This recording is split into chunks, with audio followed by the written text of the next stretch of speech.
En el programa de hoy, en Nicaragua, obispo Rolando Álvarez sigue en prisión por fracaso de negociaciones. Dictadura en Nicaragua impone impuesto a propiedades de la iglesia. En Colombia, salvan de milagro servidores de la iglesia tras grave atentado. En España, joven enfermo terminal ingresa en el Carmelo. Iglesia de Costa Rica alienta a la policía antidrogas. Hola Natalie, ¿qué tal? Empezando un nuevo programa. Así es, Eddie, muy contenta y un gusto estar contigo y con nuestros televidentes de nuestros estudios en Lima, Perú. Gracias por acompañarnos en EWT Noticias. Soy Eddie Rodríguez Morel. Bienvenidos, yo soy Natalie Paredes. Empezamos las noticias desde Nicaragua contándoles que el obispo Rolando Álvarez hoy cumple 97 días en una cárcel de máxima seguridad, sentenciado tras juicio irregular por conspiración y propagación de noticias falsas. Desde el lunes último surgieron esperanzas de que el prelado saliera de la prisión, pero todo fracasó. Le presentamos la cronología de cómo se dieron los hechos. Me permiten darles un abrazo, no preciso ni decir. Nos alegra verlo bien. Bueno, saludable. ¿Me ves bien? Lo veo bien. ¿Saludable? Sí. ¿Y la cara cómo me la ven? La noticia de la posible liberación de Monseñor Rolando Álvarez comenzó al final de la tarde del 4 de julio. Santísima, porque hoy día... Dos defensores de los derechos humanos, Bianca Jagger y Félix Maradiaga, publicaron en sus cuentas de Twitter que el obispo de Matagalpa había sido retirado de la cárcel La Modelo. Horas más tarde, la agencia Reuters, citando a una fuente diplomática bajo anonimato, indicó que el obispo se encontraba en la sede de la Conferencia Episcopal de Nicaragua en Managua, bajo custodia policial. Más adelante, otras fuentes que solicitaron anonimato explicaron que el gobierno ofreció al obispo Álvarez salir del país. A partir de ello, el prelado, fuera de su celda, inicia una negociación para su posible expulsión de Nicaragua bajo la condición de que otros 5 sacerdotes prisioneros también fueran excarcelados o liberados de prisión domiciliaria. Según el medio El Confidencial, estos serían los padres Pastor Rodríguez, párroco de la Iglesia Divina Providencia, y Leonardo Guevara, de la Iglesia Catedral de Estelí, ambos en detención preventiva mientras se les investiga por supuesto mal manejo de los fondos de Cáritas Estelí. El padre Jaime Montesinos, párroco de San Juan Pablo II en Matagalpa, preso en la cárcel La Modelo bajo el cargo de cometer actos que menoscaban la soberanía de la nación. El padre Leonardo Urbina, párroco de la Iglesia del Perpetuo Socorro de Boaco, también reo en La Modelo, condenado en juicio irregular por abuso sexual a una adolescente. Y el padre Manuel Salvador García, párroco de la Iglesia Jesús de Nazareno en Nandaime, sentenciado por amenazas con arma contra 5 personas. Alrededor de las 2 de la tarde en Nicaragua, el cardenal Leopoldo Brenes, arzobispo de Managua, dijo en entrevista radial que la información sobre la liberación de Álvarez era solo especulación. Sostuvo que Monseñor Álvarez nunca salió de la cárcel. Horas después, el diario electrónico El Confidencial informó que Monseñor Álvarez no aceptó los términos impuestos para su destierro. El Vaticano habría enviado a Managua a un representante diplomático de su Secretaría de Relaciones Exteriores para negociar con el gobierno de Nicaragua la excarcelación y el exilio del obispo. Alrededor de las 5 de la tarde, una fuente anónima confirmó a EWTN Noticias que hubo una negociación para la salida de Monseñor Rolando Álvarez. Asimismo, que el obispo rehusó ser expulsado del país. No aceptó irse sin que le acompañaran los otros sacerdotes. En consecuencia, el obispo de Matagalpa fue regresado a su celda. La fuente también precisó que Monseñor Álvarez nunca fue liberado. Se mantuvo siempre bajo custodia policial. El obispo Álvarez fue sacado de su celda solo durante el momento de la negociación. Se le ofreció salir del país, pero él no aceptó por las condiciones que el gobierno no aceptó. Muchas gracias. Gracias. Ahora veamos desde el lado económico otro tipo de afrenta a la iglesia en Nicaragua por parte del dictador Ortega. Hace poco impuso un impuesto a propiedades de la iglesia. Le contamos. La dictadura de Daniel Ortega ordenó intervenir todas las propiedades, bienes y acciones de las parroquias que no paguen el impuesto sobre bienes inmuebles, según el expreso político nicaragüense Emiliano Chamorro. ¿Qué es el impuesto sobre bienes inmuebles? En 1995, el gobierno publicó un decreto en el que anunciaba el cobro anual de un impuesto por las propiedades que posea una entidad o un individuo. El monto está basado en el valor de la propiedad. Cada año se debe realizar un pago del 1% del 80% del valor total del inmueble. La dictadura exige que la Iglesia pague este impuesto, a pesar de que la ley exonera de este tributo a instituciones de asistencia social, entre ellas la Iglesia Católica y universidades. Están notificando a las parroquias y a los templos evangélicos que deben de pagar el impuesto sobre bienes inmuebles, algo que ellos están exentos a través de la ley de impuestos sobre bienes inmuebles y su reglamento. Ellos no tienen que pagar, ellos nunca han pagado el IBI, como le decimos, pero en esta ocasión sí lo tienen que hacer de manera obligatoria porque en Nicaragua no existe Estado de Derecho. Y que si no lo hacen, entonces van a proceder a embargar los templos. El problema es que los cobros que se les están haciendo, además que son inconstitucionales, son exorbitantes. O sea, ni los pastores evangélicos ni tampoco los sacerdotes van a tener cómo pagar. La doctora Molina, autora del informe Nicaragua, una iglesia perseguida, también dice que el monto de los impuestos en algunos casos asciende hasta $5.500 anuales. La dictadura mantiene congeladas las cuentas de la Iglesia y las de los sacerdotes desde el pasado 26 de mayo. Esto agrava la posibilidad de que la Iglesia pueda pagar el impuesto sobre bienes inmuebles. La ley sanciona el no pago del impuesto con la confiscación de los bienes. Me permiten darles un abrazo, no preciso ni decir. Y en Colombia, servidores de la iglesia fueron atacados en forma feroz hace poco. Nuestra corresponsal Lida Lozada nos cuenta. En la madrugada del pasado domingo 2 de julio, el vehículo en el que se movilizaban dos servidores de la Iglesia Católica en Colombia, concretamente en el municipio de Caldono, departamento del Cauca, ubicado al suroccidente del país, recibió más de 30 impactos de arma de fuego por parte de actores ilegales que aún no han sido identificados. Se trata del diácono Freddy Muñoz, quien sería ordenado el próximo mes de agosto como sacerdote, y del laico Eider Bototo de la parroquia San Lorenzo de esta localidad. Pese al ataque, milagrosamente, ambos lograron salvarse y están recuperándose de sus heridas. Sobre este hecho logramos entrevistar a Monseñor Omar Sánchez Cubillos, arzobispo de Popayán y vicepresidente de la Conferencia Episcopal, quien por estos días participa en la Asamblea Plenaria número 115 de los obispos del país, que se desarrolla aquí en la sede en Bogotá. El prelado rechazó este atentado y dijo que aunque fue un ataque directo contra ellos, las lesiones sufridas por estos dos miembros de la Iglesia son el reflejo de las heridas de toda la sociedad civil de esta región, afectada por el narcotráfico, en la que constantemente asesinan y amenazan personas. Este es un golpe difícil porque hubo crueldad, hubo deseo de acabar con sus vidas porque, digamos, el atentado tuvo la suficiente munición para haber acabado con sus vidas y milagrosamente este diácono y este laico están a salvo. El diácono ya fue intervenido quirúrgicamente, la única bala que lo alcanzó tocó parte de su rostro y de su oído, pero puede hablar perfectamente, está ya fuera del hospital, y nuestro laico tiene una afectaciones de vidrios por los disparos y todo lo que generó, digamos, heridas más superficiales. Las causas de esa acción violenta, que es irracional, que rompe los parámetros del derecho internacional humanitario, porque atacar a personas indefensas en un marco de un casco urbano, en fin, todas esas características rompen la lógica de la guerra.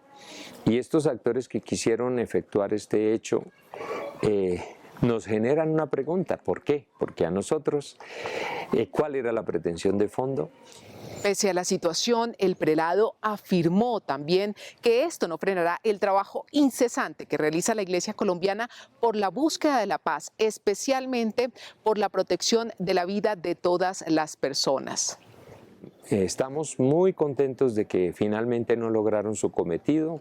Estamos felices por la recuperación de los dos hermanos y seguimos empeñados en trabajar por la paz. Eso no nos intimida, no nos hace retroceder. Con mayor razón, nos ayuda a entender que cuanto más tarde esta paz, más innecesarias las muertes, los dolores que el Cauca está padeciendo y el país. Así que seguimos empeñados en este propósito de construir y ayudar a construir, digamos, estos caminos de paz y reconciliación. Precisamente este es uno de los temas sobre los cuales reflexionan los obispos colombianos durante esta semana. Posteriormente les estaremos compartiendo más detalles de sus pronunciamientos y llamados. En Colombia, Lida Lozada, EWTN Noticias. Y ahora le contamos que en España, en el primer semestre de 2023, se han inaugurado 5 nuevas capillas para la adoración perpetua del Santísimo Sacramento, de tal forma que ya se superan las 70, según Así Prensa. Más noticias con nuestro corresponsal Nicolás de Cárdenas. Saludos desde España. Les damos cuenta hoy de una entrañable profesión religiosa, la de un joven en riesgo de muerte que ha sido admitido a la Orden del Carmelo.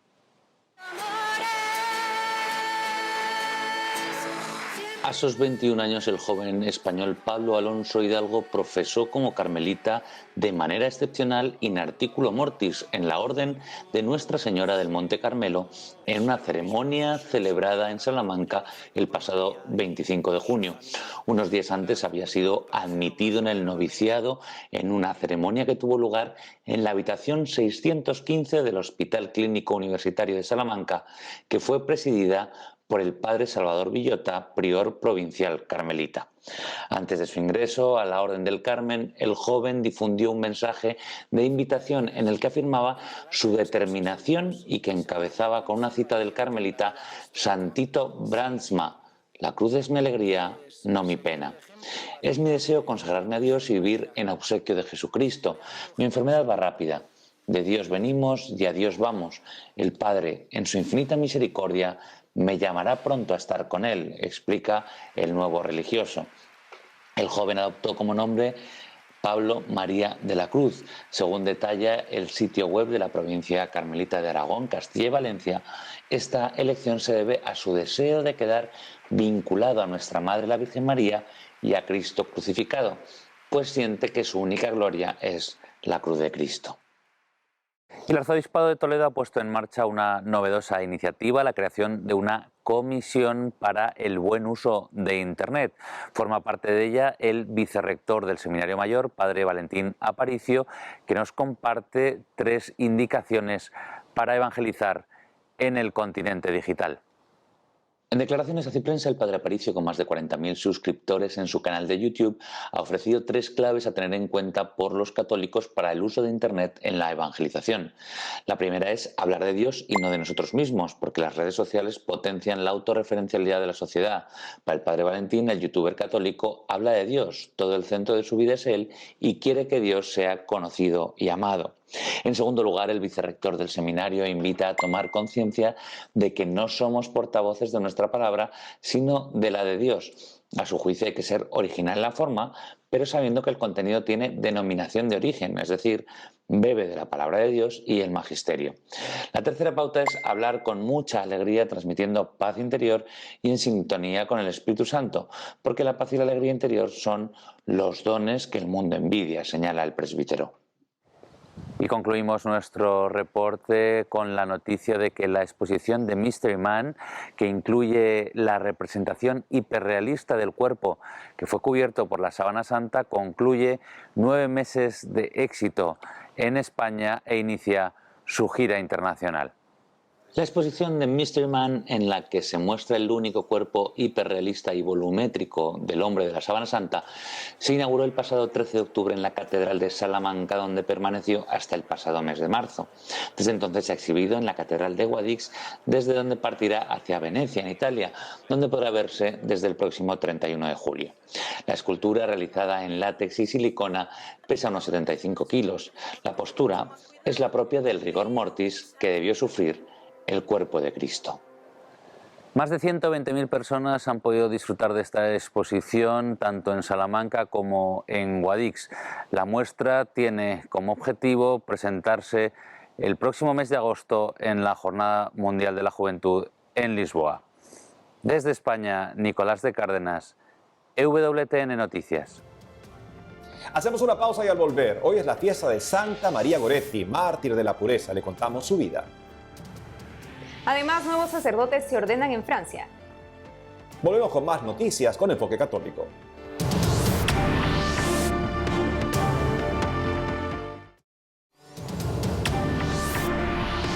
Y ahora la información de la Iglesia en Costa Rica con nuestra corresponsal Anastasia Telles.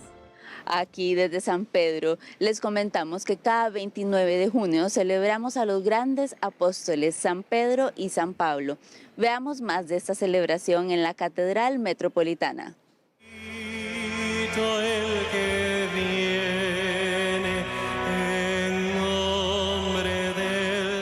En esta fecha recordamos a estos grandes testigos de Jesucristo y a la vez hacemos una confesión de fe en la Iglesia, una, santa, católica y apostólica. La Santa Misa del Día del Papa fue presidida por el nuncio apostólico, Monseñor Bruno Musaró, y concelebrada por los obispos del país y sacerdotes de cada diócesis. La homilía fue pronunciada por el obispo de San Isidro, Monseñor Juan Miguel Castro. En los últimos tiempos de la Iglesia hemos vivido experiencias similares. No muy lejos de aquí recordamos el martirio de San Óscar Arnulfo Romero.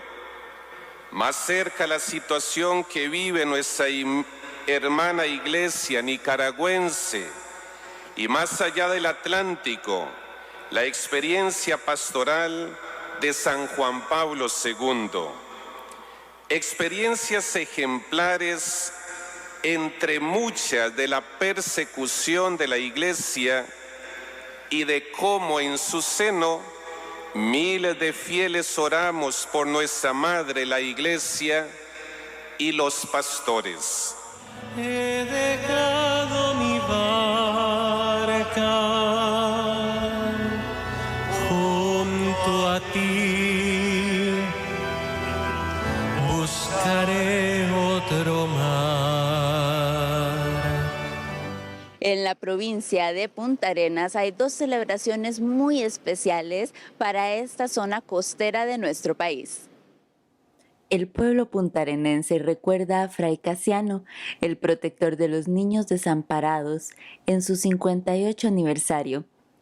Muchas personas se reunieron en torno a la tumba de Fray Casiano de Madrid, fraile español destacado por su incansable y extraordinaria labor social en favor de los niños en condición de vulnerabilidad. Fray Casiano falleció un 28 de junio de 1965 en su querida Punta Arenas y la diócesis lleva a cabo un proceso para abrir la causa para su canonización. Además, en esta misma provincia se celebran las festividades en torno a la Virgen del Carmen, fiesta que culmina el 16 de julio con el Festival de la Virgen del Mar. Estas festividades son sumamente importantes para los pescadores, pues luego de la Santa Misa en la Catedral de la Diócesis se realiza una procesión con la imagen de la Virgen en un barco pesquero, escoltada por otros barcos y yates decorados con luces y banderas, buscando protección y bendición de la Virgen para sus trabajos en la industria de la pesca. Desafortunadamente, la provincia de Limón es una de las más afectadas por la violencia y el narcotráfico. Por esta razón, se realizó una Santa Eucaristía a la que acudieron autoridades de seguridad. El obispo, Monseñor Javier Román Arias, en su mensaje, indicó que la paz que necesitamos y a la que tenemos derecho la construimos entre todos, ejercitando la escucha recíproca, el respeto y la colaboración mutua. Pidamos a Dios por estos nuevos esfuerzos para que traigan de nuevo la tranquilidad a nuestras familias y nuestro pueblo.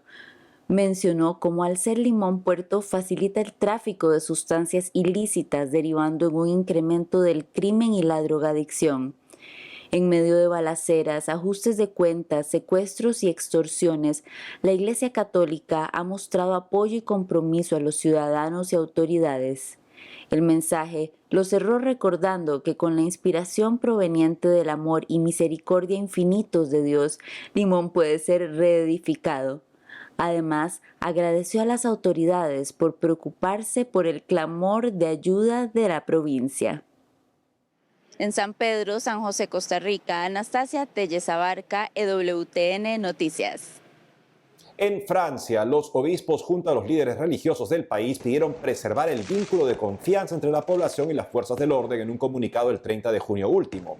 Fue tras la serie de actos de violencia en París y lugares aledaños, luego de la muerte de un joven de 17 años, migrante de Argelia, a manos de un policía el 27 de junio. Los prelados condenaron los robos y la destrucción de escuelas, comercios, ayuntamientos y medios de transporte. Dijeron, en estos tiempos difíciles, animamos a nuestros dirigentes y a los representantes electos de la nación a que trabajen juntos con responsabilidad para restablecer la justicia y la paz. Los obispos de Francia publicaron en su Facebook una oración por la paz, para que los fieles de todas las parroquias puedan interceder por el fin de la violencia en el país, que en esta reciente ocasión terminó con alrededor de 500 heridos y más de 3.000 detenidos, según Associated Press. Pero en Francia, Eddie, también hay buenas noticias. El 24 de junio último, 6 nuevos sacerdotes y un nuevo diácono del Instituto del Buen Pastor fueron ordenados para la Iglesia. Esta institución está compuesta por sacerdotes en plena comunión con la Santa Sede, entre ellos algunos exintegrantes de la Fraternidad Sacerdotal San Pío X, conocidos como lefebristas. Encomendamos a vuestra oración su nuevo ministerio para que sea fructífero y lleve muchas almas a Dios. Fue el mensaje del Instituto del Buen Pastor a sus flamantes clérigos. La ordenación estuvo a cargo del cardenal Gerhard Müller, prefecto emérito del Dicasterio para la Doctrina de la Fe. El purpurado alemán celebró la ordenación de rito tradicional.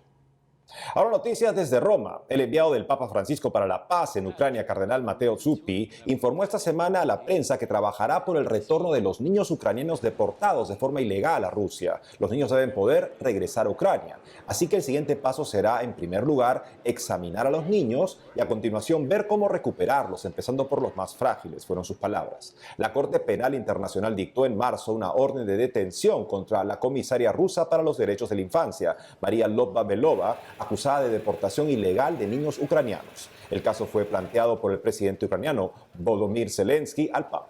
No hay una estimación exacta de cuántos fueron los niños ucranianos trasladados a la fuerza a Rusia, muchos de ellos huérfanos sacados de las zonas rusoparlantes del Donbass.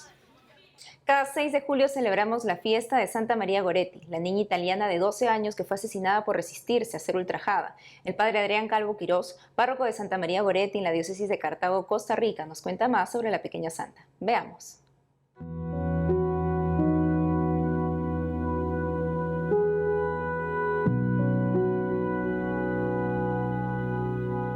El 5 de julio de 1902, ella atentan contra su vida porque quieren agredirla sexualmente, imagínate. Y 6 de julio se celebra el día de su muerte. Ella es una niñita llena de virtudes, no ha cumplido siquiera los 12 años de edad y ella ante esta agresión se resiste. El joven que vivía en su misma casa, eran otra familia, pero compartían una casa, eran agricultores, campesinos muy humildes, Alejandro Serenelli, intenta agredirla y ella se resiste. Ella pide la ayuda al Señor. De hecho, la historia nos dice que ella llevaba al cuello una medalla, la medalla milagrosa. Ella se aferra a esa medalla, pide el auxilio de la Virgen Santísima y de Dios y ella resiste. Pero Alejandro, un hombre mucho más robusto y fuerte que ella y más grande que ella, con un punzón, un tipo de puñal, traspasa su cuerpo. Los forenses en algunas biografías nos dicen que incluso fue apuñalada 14 veces. Santa María Goretti yo creo que es un testimonio increíble para todas las personas que quieren vivir consecuentemente su ser católico, su ser cristiano. Primero, porque ella es una mujer que sabe su dignidad. Ella por eso se da a respetar, sabe el valor de su cuerpo, de su integridad, de su pureza. Algo muy importante y precioso, y yo creo que es el principal milagro en la vida de María Goretti y en su familia, es el valor del perdón. Cuando ella estaba siendo violentada por Alejandro y Alejandro clavaba el punzón en su pequeño cuerpo, ella incluso exclamaba: Alejandro, no lo hagas, te irás al infierno. Ella era una niña que sabía sobre la vida eterna y da el perdón, le dice a Alejandro: yo te perdono, pero no lo hagas. Un milagro preciosísimo después de la muerte de Santa María Goretti es cuando Alejandro Serenelli, después de pagar condena en la cárcel, sale libre, convertido al Señor, un hombre nuevo, regenerado, y va a buscar a la mamá de su víctima. Imagínate la impresión. Nos dice este libro precioso, que yo incluso se los recomiendo, Yo maté a María Goretti. Aquí se narran hechos preciosos y está este hecho. Toca la puerta la noche de Navidad y le dice: mamá, tú me reconoces. Imagínate, él le decía mamá a la mamá de Santa María Goretti: mamá, ¿tú me reconoces? Sí, Alejandro, yo sé quién eres tú. Y siguiente pregunta, cayendo de rodillas: mamá, ¿y tú me perdonas? Y la respuesta de Asunta Goretti fue: Alejandro, Dios te ha perdonado, María te ha perdonado, yo también te perdono.